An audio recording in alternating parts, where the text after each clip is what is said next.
தென்காசி மாவட்டம் சங்கரன் கோவிலில் சிசிடிவி கேமராவை அகற்ற கூறி ஏற்பட்ட தகராறில் காவலர் முன்பே ஒருவரை ஒருவர் சரமாரியாக தாக்கிக் கொண்ட சம்பவத்தால் அங்கு பரபரப்பு ஏற்பட்டது. அந்த காட்சிகளை பார்க்கலாம்.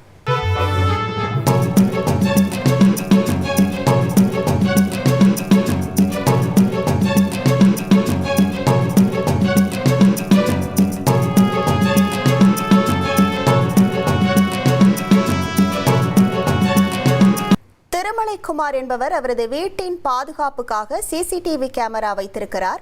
அதே பகுதியை சேர்ந்த சிலர் திருமலைக்குமார் வீட்டில் வைத்திருக்கும் சிசிடிவி கேமரா மற்றும் சாலையில் இடையூறாக உள்ள இரும்பு கேட்டை அகற்ற வேண்டும் என்று கூறி வந்துள்ளனர். இதனால் அடிக்கடி பிரச்சனை ஏற்பட திருமலைக்குமார் போலீசில் புகார் அளித்த நிலையில் போலீசாரும் சிசிடிவி கேமராவை மாற்றி வைக்குமாறு அறிவுறுத்துவதாக கூறப்படுகிறது.